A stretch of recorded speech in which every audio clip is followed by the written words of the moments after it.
Hello दोस्तों, मैं Devendra Kumar Chandra academy the guide के यूट्यूब प्लेटफॉर्म में आपका स्वागत करता हूं। चलिए, जैसे कि आप सभी को पता है, हम एमसीक्यूज का एक सीरीज लेकर के आए हैं, इंडियन हिस्ट्री, सीजी हिस्ट्री और अदर स्पेशल सब्जेक्ट्स का। तो आज का हमारा जो एमसीक्यूज रहेगा, ये बेसिकली आपका रहेगा, आपका किसका जी? इंडियन हिस्ट्री का। और ये इंडियन हिस्ट्री का याद रखिएगा, एमसीक्यूज सीरीज का आपका 6वां वीडियो रहेगा आपका, ठीक है। और ये स्पेशली डेडिकेटेड रहेगा कांस्टेबल, आबकारी और जो आगे एग्जाम होने वाले हैं उसके लिए, ठीक है भाई। तो चलिए, इस सीरीज को भी स्टार्ट करते हैं, सेशन को भी स्टार्ट करते हैं।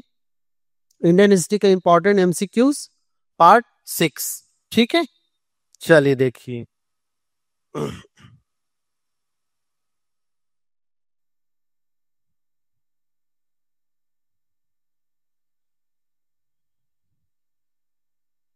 देखिए भाई, हमारे पास पहला क्वेश्चन सिंधु घाटी सभ्यता का मिल रहा है, ठीक है।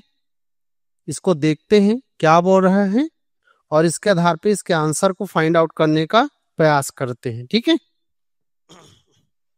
देखिए भाई, पहला क्वेश्चन है, सिंधु सभ्यता के किस स्थल से मिट्टी का हल प्राप्त हुआ है? ठीक है। सिंधु घाटी सभ्यता में जो इतने सारे प्लेसेस मिले हैं, इनमें से कौन से प्लेस में मिट्टी के हल प्राप्त हुए हैं, यह आपसे क्वेश्चन पूछा जा रहा है। ऑप्शन है राखीगढ़ी, बनावली, कालीबंगन और लोथल। तो इसका जो राइट आंसर हो जाएगा, याद रखिएगा, वो है बनावली। कौन सा है जी? बनावली, जो कि आपको हरियाणा में मिलेगा। कहाँ मिलेगा जी? हरियाणा में। यहां से मिट्टी से बने क्या मिलते हैं जी? हल के एविडेंस मिलते हैं। तो डायरेक्ट एग्जाम में आपको पूछेगा मिट्टी के बने हुए हल के एविडेंस हमें कहाँ पे देखने को मिलता है, तो क्या लगा देना जी?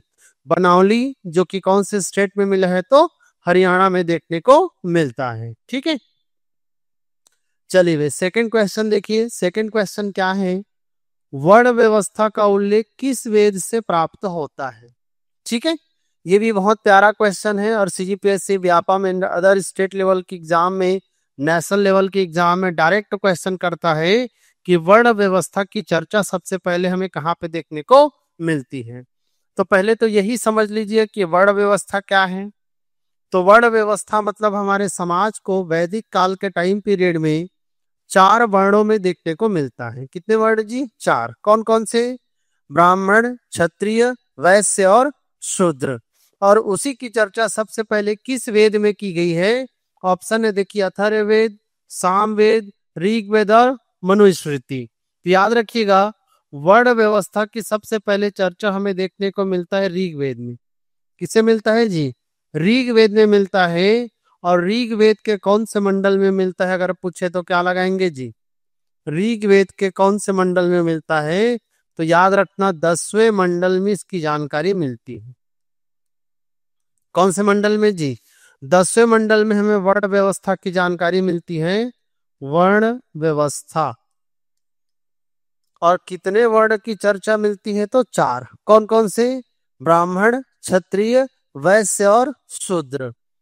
और इसको मैं पहले भी आपको कई बार बता चुका हूं कि ब्रह्मा जी के अलग अलग हिस्सों से इन चारों वर्णों का जन्म हुआ है। जैसे ब्रह्मा जी के सिर से, कंधा से, जांग से और पैर से, ठीक है भाई। इन अलग अलग हिस्सों से इनका जन्म माना गया है कि ब्रह्मा जी के सिर से ब्राह्मण का जन्म होगा, ठीक है।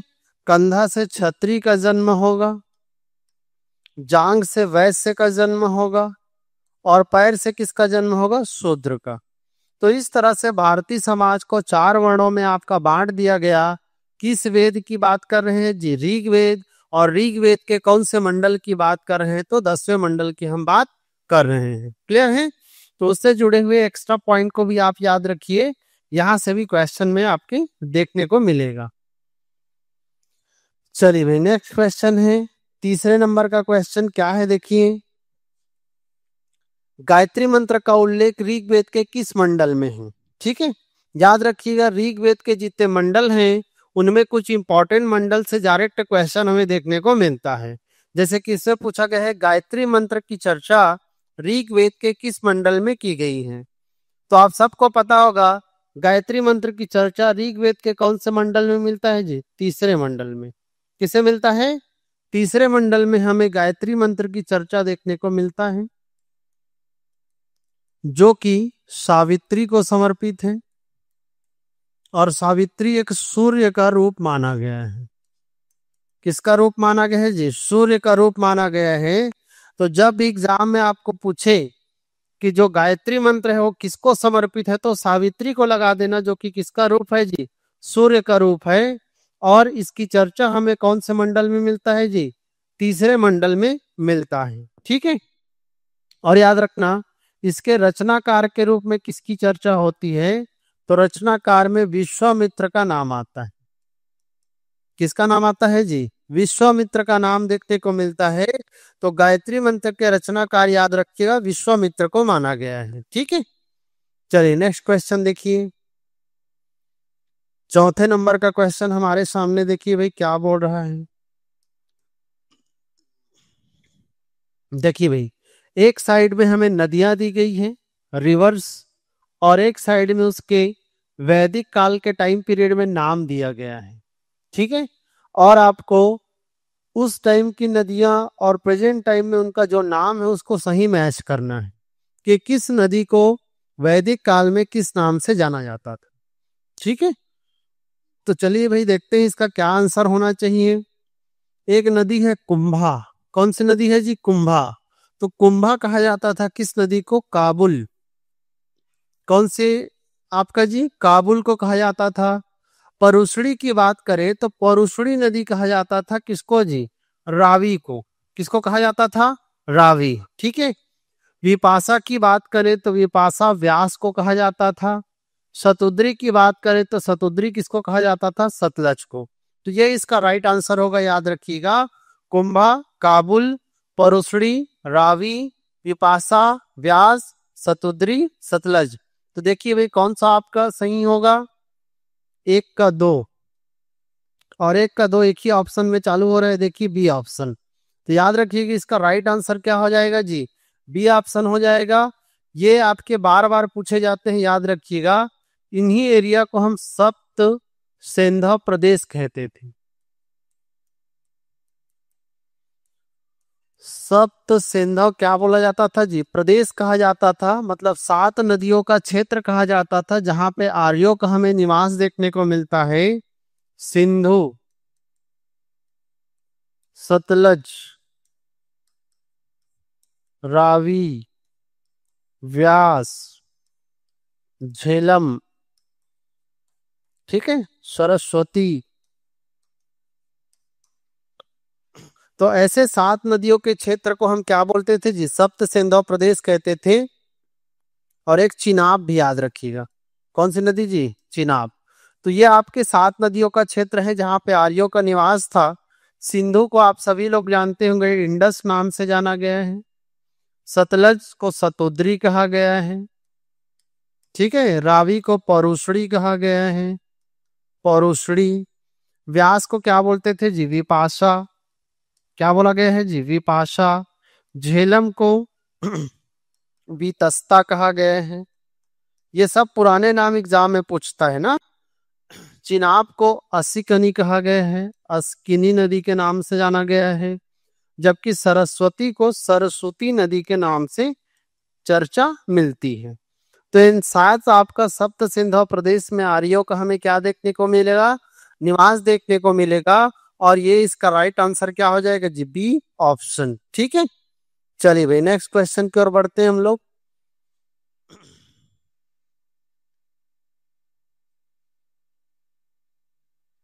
देखिए भाई 5वें नंबर का क्वेश्चन हमारे सामने क्या है, इसको पढ़ते हैं। ठीक है। सिंधु घाटी सभ्यता के किस स्थान की सर्वप्रथम खुदाई की गई थी? ठीक है भाई, सिंधु घाटी सभ्यता में कौन सा ऐसा प्लेस था जिसकी खुदाई सर्वप्रथम की गई थी? ये आपको क्वेश्चन में पूछा गया है। तो आप सभी को पता हो गया, और बहुत ही सिंपल क्वेश्चन है कि इन चारों ऑप्शन में सबसे पहले जो खुदाई किया गया था वो कौन सा था जी? हड़प्पा, जिसका हम लोगों ने 1921 में खोज किया। कब खोज हुआ था जी? 1921 में हड़प्पा का। इसीलिए इस सभ्यता को एक नाम दिया गया था, हड़प्पा सभ्यता। क्या नाम दिया गया था जी? हड़प्पा सभ्यता के नाम से भी जाना गया है, इसको याद रखिएगा।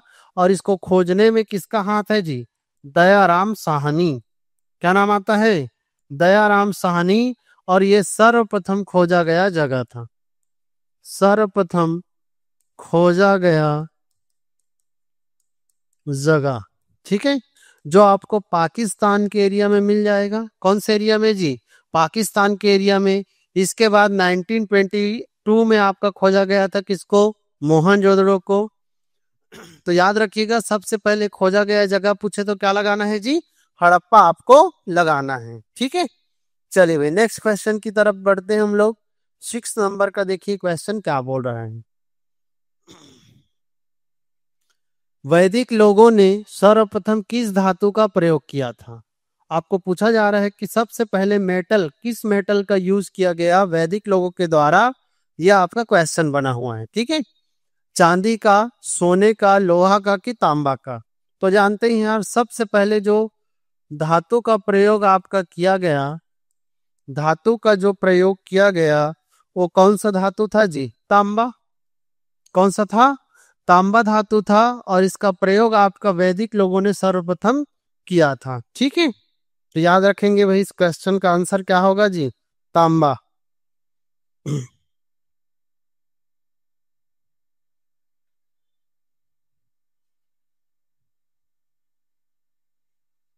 तो याद रखेंगे, वैदिक लोगों ने सर्वप्रथम किस धातु का प्रयोग किया था जी? तांबा। ठीक है, चलिए इसके बाद देखिए 7 नंबर का क्वेश्चन। सिंधु सभ्यता के किस स्थल से जुते हुए खेत के साक्ष्य मिले हैं? ये बार बार आपको क्वेश्चन में पूछा जाता है कि सिंधु सभ्यता के किस प्लेस से जुते हुए खेत के हमें क्या मिलते हैं जी? साक्ष्य देखने को मिलता है। तो क्या क्या ऑप्शन है? धौलावीरा, लोथल, कालीबंगा, चन्हुदड़ो। तो इसका राइट आंसर सबको पता होगा, कालीबंगन। कौन सा जगह है जी? कालीबंगन, जो कि आपको कहाँ मिलेगा? राजस्थान में। यहां से अग्निकुंड के भी साक्ष्य मिलते हैं, अग्निकुंड के भी क्या मिले हैं जी? साक्ष्य मिलते हैं। तो ये भी एक इंपॉर्टेंट पॉइंट। धौलावीरा आपको कहाँ मिलेगा जी? गुजरात में। लोथल भी कहाँ मिलेगा भाई? गुजरात में, है ना। और चन्हुदड़ो कहाँ मिलेगा? तो ये पाकिस्तान के क्षेत्र में मिला है। तो इस तरह से याद रखिएगा, सिंधु सभ्यता के किस स्थल से जुते हुए खेत के एविडेंस मिलते हैं तो क्या लगाना है जी? कालीबंगन। अग्निकुंड के एविडेंस कहाँ से मिलते हैं तो भी क्या लगाना है जी? कालीबंगन आपको आंसर लगाना है। ठीक है, चलिए भाई 8 नंबर का क्वेश्चन क्या है देखते हैं। 8वें नंबर का क्वेश्चन देखिए भाई क्या बोल रहा है, पढ़ते हैं इसको। निम्नलिखित में से 3 नगरों के अवशेष प्राप्त हुए हैं। 3 अलग अलग नगरों के अवशेष हमें कहाँ से मिलते हैं? ये क्वेश्चन भी व्यापम और पीएससी का फेवरेट क्वेश्चन है। तो याद रखिएगा, इसका जो राइट आंसर हो जाएगा वो है धौलावीरा। कौन सा हो जाएगा जी? धौलावीरा, जो कि आपको कौन सी स्टेट में मिलेगा? गुजरात। ठीक है, तो 3 नगरों के अवशेष हमें कहाँ से मिलते हैं तो धौलावीरा से देखने को मिलता है। ठीक है भाई, चलिए इसके बाद नेक्स्ट क्वेश्चन बढ़ते हैं हम लोग 9 नंबर का। 9 नंबर का क्वेश्चन क्या है देखिए। सिंधु घाटी सभ्यता का स्थल लोथल किस राज्य में स्थित है? तो ये तो बहुत ही बेसिक क्वेश्चन है कि लोथल नाम का एक जो जगह है सिंधु घाटी सभ्यता का, ये भारत के कौन से राज्य से प्राप्त हुआ है या इसकी जानकारी मिली है? तो लोथल जानते ही होंगे यार सब लोग, गुजरात। कौन सा जगह है जी? गुजरात में। और लोथल एक बंदरगाह माना गया है। क्या माना गया है जी? एक बंदरगाह माना गया है। लोथल का खोज 1955 के आसपास देखने को मिलता है, 54-55। ठीक है, और आपका रंगनाथ राव इसके खोज करता है। कौन है जी? रंगनाथ राव। भोगवा नदी के तट पर। कौन सी नदी? भोगवा नदी के तट पर मिलेगा। ठीक है, तो याद रखना, लोथल कौन सी स्टेट में मिला है तो गुजरात में मिला है। एक बंदरगाह के रूप में यूज किया जाता था इसको, किस टाइम में जी? सिंधु घाटी सभ्यता के लोगों द्वारा। ठीक है, चलिए नेक्स्ट क्वेश्चन की तरफ बढ़ते हैं हम लोग।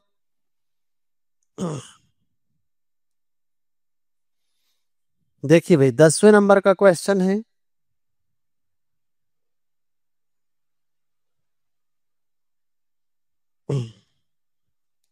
चलिए पढ़ते हैं इसको। सिंधु सभ्यता के किस स्थल से मनका बनाने का कारखाना का साक्ष्य प्राप्त हुआ है? मनका एक प्रकार के कह सकते हैं कुछ सिक्के टाइप के जो वस्तुएं थी उसको मनका कहा जाता था, जिसको वस्तु विनिमय के रूप में इन लोग यूज करते थे। तो मनका बनाने का कारखाना हमें कहाँ से देखने को मिलता है? ऑप्शन कौन कौन सा है? धौलावीरा, चन्हुदड़ो, रंगपुर, कालीबंगन। तो याद रखिएगा मनका बनाने का कारखाना आपको देखने को मिलेगा चन्हुदड़ो से। ये एक याद रखना औद्योगिक क्षेत्र माना गया है। कैसा क्षेत्र माना गया है जी? एक औद्योगिक क्षेत्र माना गया है कि इंडस्ट्रियल एरिया माना गया है। और इस एरिया में हमें मनका बनाने का क्या मिलेगा जी? कारखाना देखने को मिलेगा। और ये बेसिकली कौन से एरिया में है? पाकिस्तान। कौन से एरिया में जी? पाकिस्तान के क्षेत्र में आपको देखने को मिलेगा। कौन सी जगह? चन्हू दड़ो, याद रखेंगे, ठीक है। देखिए फिर वही बेसिक क्वेश्चन आ गया। सिंधु सभ्यता के किस स्थान से बंदरगाह प्राप्त हुए हैं? तो क्या लगा देना? लोथल। तो इस पर ज्यादा हम डिस्कस नहीं करेंगे, चर्चा मैं कर चुका हूं। देखिए भाई 12वें नंबर का क्वेश्चन क्या है? 12वें नंबर का आंसर देखते हैं हम लोग, ठीक है। भारत का सबसे बड़ा सिंधु घाटी सभ्यता का स्थल कौन सा माना गया है? ठीक है। सिंधु घाटी सभ्यता का स्थल भारत का कौन सा सबसे बड़ा स्थल है? लोथल है, कालीबंगन, आलमगीरपुर की राखी गढ़ी। तो इसका क्या आंसर लगाना है जी? राखी गढ़ी। और राखी गढ़ी आपको कौन से स्टेट में मिलेगा? हरियाणा में। कहाँ मिलेगा जी? हरियाणा में। तो ये सिंधु घाटी सभ्यता का बड़ा स्थल माना गया है कहाँ पे जी? इंडिया में, याद रखेंगे, ठीक है। चलिए नेक्स्ट 13 नंबर का क्वेश्चन है। 13वें नंबर का क्वेश्चन क्या है? देखिए भाई, सिंधु सभ्यता के लोग किसकी पूजा करते थे? ठीक है। तो सिंधु घाटी सभ्यता के जो पर्सन थे उन लोग किस गॉड की पूजा करते थे? उनकी धार्मिक मान्यताएं कैसी है? इस पर तो अभी स्पष्ट हम नहीं कह सकते हैं, लेकिन उनके जो प्रतीक चिन्ह वगैरह मिले हैं उसके आधार पे हम लोग मानते हैं कि सिंधु घाटी सभ्यता के जो लोग थे उन लोग किसकी पूजा करते थे? पशुपति। और पशुपति कहीं न कहीं किस भगवान की तरफ संकेत करते हैं जी? शिव जी की ये पूजा करते थे, ऐसा हमें जानकारी देखने को मिलता है, ठीक है। एक सिंह वाला गेंडा की पूजा करते थे। एक सिंह वाला गेंडा की पूजा करते थे, ठीक है। या कुबड़ वाला सांड कह सकते हैं, कुबड़ वाला सांड की पूजा करते थे। प्रकृति प्रेमी भी थे, ठीक है। वृक्षों की पूजा करते थे इन लोग। नाग के भी पूजा का एविडेंस देखने को मिलता है। और यहाँ तक कि इन लोग तंत्र मंत्र का भी इनमें प्रचलन देखने को मिलता है, क्योंकि बहुत सारे जगहों पे ताबीज के एविडेंस मिलते हैं। किसका एविडेंस जी? ताबीज। तो याद रखना यहाँ पे राइट ऑप्शन क्या हो जाएगा जी? पशुपति, जो कि किसका एक प्रतीक के रूप में माना गया है? तो शिव पूजा के प्रतीक के रूप में माना गया है। क्लियर है? चलिए नेक्स्ट क्वेश्चन देखिए 14 नंबर का क्या है।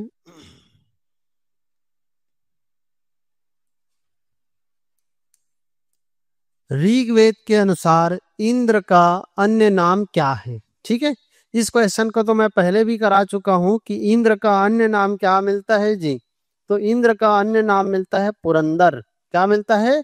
पुरंदर। जिस शब्द का अर्थ क्या है जी? इसका अर्थ मैं आपको बताया था, किलो को तोड़ने वाला। किलो को क्या करने वाला भाई? तोड़ने वाला, ठीक है। किला मतलब यहाँ पे फोर्ट से आपका मीनिंग है, इसका याद रखिएगा। किला को तोड़ने वाला, फोर्ट को तोड़ने वाला कहा जाता है किसको जी? इंद्र को। और इंद्र के लिए इसीलिए एक शब्द देखने को मिलता है, कौन सा शब्द? पुरंदर। ऋग्वेदिक काल के ऋग्वेदिक काल के सबसे प्रमुख जो भगवान माने गए हैं, गॉड माने गए हैं, वो किनको माना गया है जी? इंद्र को। इनके लिए सर्वाधिक सूक्त मिलता है। इनके लिए सर्वाधिक सूक्तों की रचना की गई थी, याद रखिएगा। लगभग 250 सूक्त ऋग्वेद के आपका किसको समर्पित है? इंद्र को समर्पित है। ठीक है, तो पुरंदर शब्द किसके लिए है? इंद्र के लिए। पुरंदर का अर्थ क्या होता है? किलों को तोड़ने वाला, फोर्ट को तोड़ने वाला। ऋग्वेद काल का सबसे प्रमुख गॉड कौन सा था? तो इंद्र को माना गया है, जिसके लिए सर्वाधिक सूक्त है। कौन, कितने सूक्त मिले हैं जी? तो लगभग 250 सूक्त इनके हमें देखने को मिलता है। ठीक है, चलिए भाई नेक्स्ट क्वेश्चन देखते हैं भाई।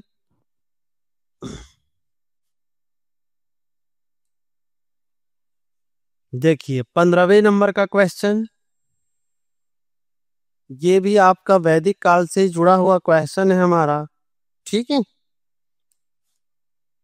ऋग्वेद से सूक्त की संख्या कितनी है? या सीधा सीधा ये क्वेश्चन पूछा जा रहा है कि ऋग्वेद में टोटल कितने सूक्त मिलते हैं? सूक्त मतलब मंत्रों का समूह होता है, ग्रुप।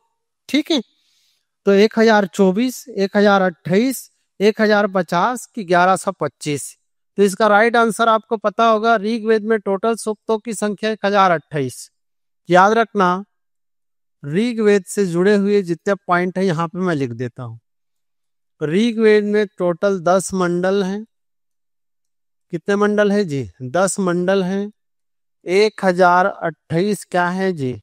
सूक्त है। 10,580 क्या है भाई? मंत्र हैं। ठीक है, तो एग्जाम में डायरेक्ट आपको पूछेगा कितने मंडल, तो 10, सूक्त 1028 और टोटल मंत्र 10,580। कई बुक्स में 84, 85 भी दिया रहता है, एक ही है। ठीक है, और ऋग्वेद में है क्या? तो देवताओं के स्तुति में लिखे गए मंत्र हैं इसमें। मतलब गॉड को खुश करने के लिए मंत्रों का आपका उसमें प्रयोग किया जाता था, और उन्हीं मंत्रों के समूह को हम क्या बोलते हैं जी? ऋग्वेद के नाम से जानते हैं। तो इसका याद रखना, 1028 क्या मिलेंगे जी? सूक्त देखने को मिलता है। चलिए भाई 16 नंबर का क्वेश्चन क्या है, देखिए पढ़ते हैं इसको भी। ऋग्वेद के सर्वाधिक सूक्त किस देव को समर्पित है? तो मेरे ख्याल से अभी एक दो क्वेश्चन पहले मैंने आपको बताया कि ऋग्वेद में सबसे इंपॉर्टेंट जो गॉड माने गए हैं, देवता माने गए हैं, वो कौन है यार? इंद्र। और सबसे ज्यादा सूक्त हमें किसके लिए मिलता है? इंद्र के लिए मिलता है। तो इसका राइट आंसर क्या हो जाएगा जी? सी। लगभग कितने सूक्त मिले हैं? 250 सूक्त हमें देखने को मिलता है। किनके लिए जी? इंद्र के लिए। तो इस पॉइंट को भी याद रखिएगा। चलिए इसके बाद देखते हैं 17 नंबर का क्वेश्चन क्या है। सबसे प्राचीनतम वेद कौन सा है? ठीक है, 4 वेद हैं, सबको पता है, ऋग्वेद, यजुर्वेद, अथर्ववेद और सामवेद। लेकिन सबसे प्राचीन वेद किसको माना जाता है?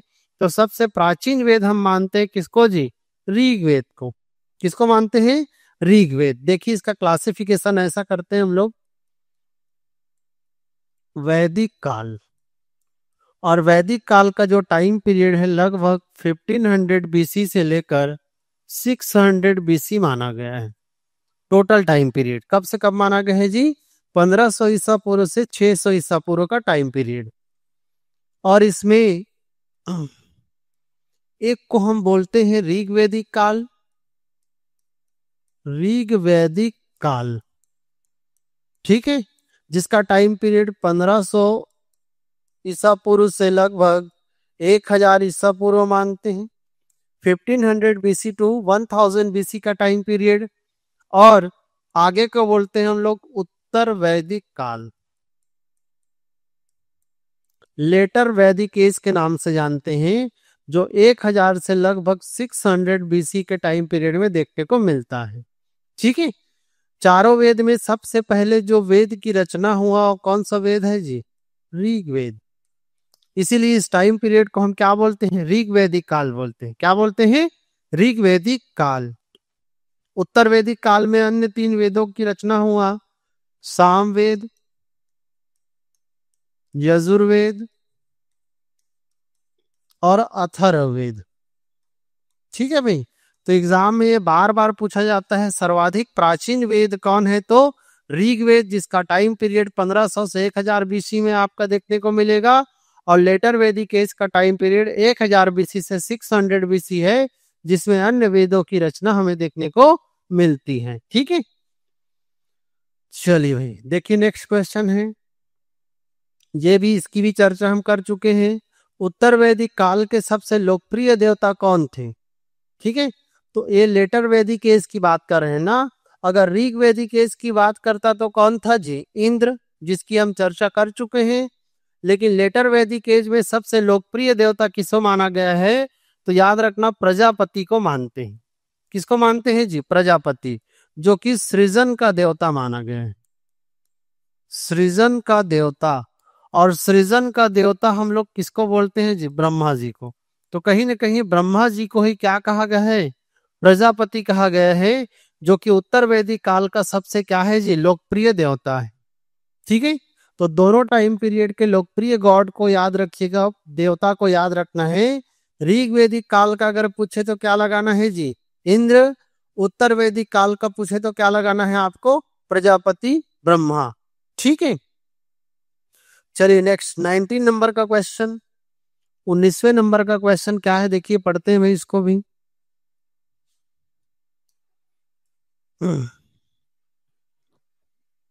तो ये क्वेश्चन है, पुराणों की संख्या कितनी है? ठीक है, तो पुराणों की संख्या आप सभी को पता होगा कि पुराणों की संख्या में कितना मिलता है जी? 18, 18 पुराण मिलते हैं। कितने पुराण? 18 पुराण मिलते हैं। ठीक है भाई, जिनका रचनाकार किसको माना गया है जी?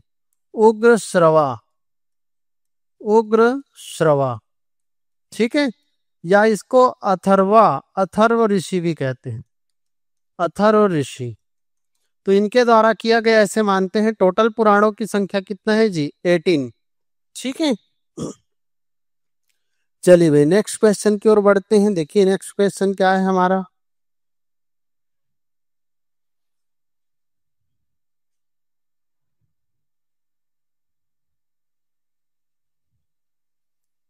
चलिए भाई 20 नंबर का क्वेश्चन है, इसको पढ़ते हैं।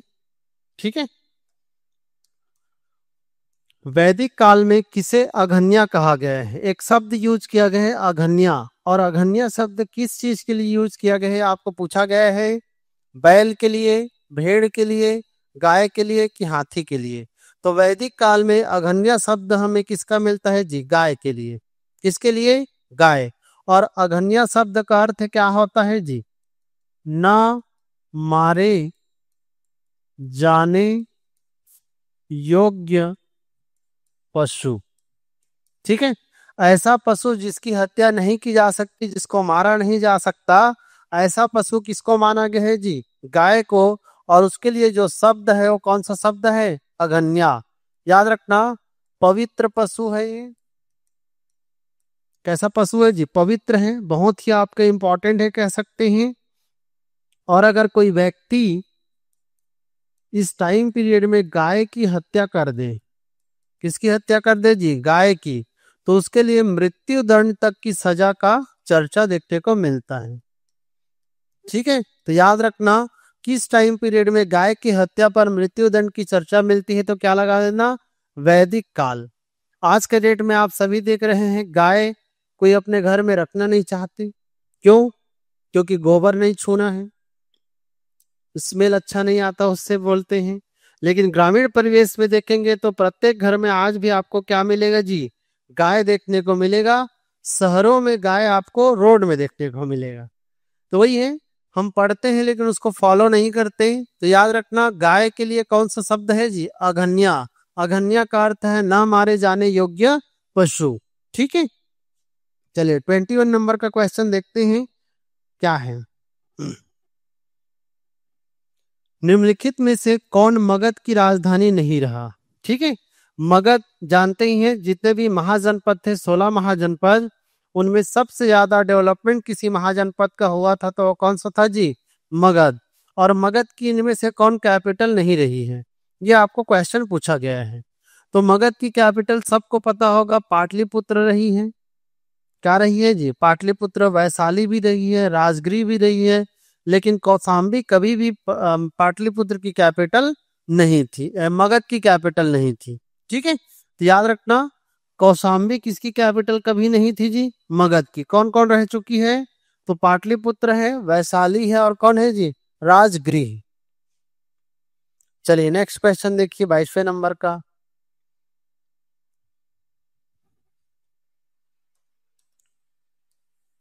मगध साम्राज्य का उदय किस शताब्दी में हुआ? ठीक है, राइस ऑफ मगध कौन सी सेंचुरी में आपको हुआ, ये क्वेश्चन पूछा गया है। तो मगध साम्राज्य का उदय आप सभी को पता है, हम लोग पढ़ते हैं 6वीं शताब्दी ईसा पूर्व। कौन सी सेंचुरी में जी? 6ठी सदी ईसा पूर्व में आपका मगध का उत्कर्ष देखने को मिलता है। और मगध में पहली डायनेस्टी हमें कौन मिलेगा? मगध का प्रथम वंश। तो मगध का प्रथम वंश मिलता है हर्यक वंश। कौन मिलता है जी? हर्यक वंश, जिसको हम पितृहंता वंश भी कहते हैं। कैसे वंश के नाम से जानते हैं जी? पितृहंता वंश, जो लगभग 544 बीसी के टाइम पीरियड में स्टार्ट हुआ था। ठीक है, तो याद रखना 6 सेंचुरी बीसी का जो टाइम पीरियड है, इसी में हमें राइस ऑफ मगध मिलता है, मगध का उत्कर्ष देखने को मिलता है। तो इसका राइट आंसर क्या हो जाएगा? 6वीं शताब्दी ईसा पूर्व। चलिए इसके बाद देखते हैं 23वें नंबर का क्वेश्चन क्या है। मगध के किस शासक ने पाटलिपुत्र को राजधानी बनाया था? ठीक है, मगध के कौन से ऐसे रूलर थे जिन्होंने अपनी कैपिटल किसको बनाया था जी? पाटलिपुत्र को बनाया था, जिसको वर्तमान में हम पटना के नाम से जानते हैं। तो देखिए भाई, इसका क्या होगा राइट आंसर? अजातशत्रु, काला अशोक, उदयन की कनिष्क। कनिष्क नहीं है, कनिष्क होना चाहिए ऑप्शन के अकॉर्डिंग। ठीक है, तो देखिए मगध को किस शासक ने पाटलिपुत्र को अपनी राजधानी बनाया था? इसका लगा देना उदयन, जो कि हर्यक वंश का एक राजा था। कौन से वंश का रूलर था जी? ये हर्यक वंश का रूलर था, याद रखिएगा। कौन जी? उदयन। और इन्हीं के द्वारा आपका अपनी राजधानी बनाया गया था, किसको जी? पाटलिपुत्र को। ठीक है, चलिए भाई आज का हमारा अंतिम क्वेश्चन देखते हैं। 24वें नंबर का क्वेश्चन है, कौन सा है? दक्षिण भारत में स्थित एकमात्र महाजनपद कौन सा था? हम लोग महाजनपद टाइम पीरियड में पढ़ते हैं कि पूरा हमारा जो भारत है 600 बीसी के टाइम पीरियड में कितने महाजनपदों में बटा था जी? 16 महाजनपदों में, जिसमें हमें एकमात्र महाजनपद है जो कि साउथ इंडिया में गोदावरी नदी के तट पे मिलता है। ठीक है, और उस महाजनपद का नाम क्या है अगर पूछे तो उसका लगा देना अश्वक। क्या मिलता है जी? अश्वक, जिसकी कैपिटल थी, जिसकी राजधानी थी पोतन। क्या थी राजधानी जी? पोतन मिलता है। और ये कौन से नदी के तट पे मिला है जी? गोदावरी नदी के तट पे मिला है। और ये साउथ इंडिया का एकमात्र क्या माना गया है जी? एकमात्र महाजनपद माना गया है। ठीक है भाई, तो याद रखना एकमात्र दक्षिण भारत का महाजनपद कौन है जी? अस्मक, जिसकी कैपिटल है पोतन। कौन सी नदी के तट पे मिला है? तो गोदावरी नदी के तट पे मिलता है। ठीक है, तो चलिए आज का ये सीरीज यहीं पे समाप्त करते हैं। नेक्स्ट में हम इसके आगे और कुछ इंपॉर्टेंट क्वेश्चन पे चर्चा करेंगे। ठीक है, आप कंटिन्यू आपका चैनल से जुड़े रहिए, ताकि जो भी आपका नोटिफिकेशन वगैरह जाएगा उसके अकॉर्डिंग आप अपनी तैयारी को चेक कर सके कि वही आपसे क्वेश्चन बन रहा है कि नहीं बन रहा है। और नहीं बन रहा है तो उस टॉपिक पे थोड़ा और आपको काम करने की जरूरत है, और कमेंट सेक्शन में अपना डाउट भी आप पूछ सकते हैं। ठीक है, तो बोलिए जय भारत, जय छत्तीसगढ़।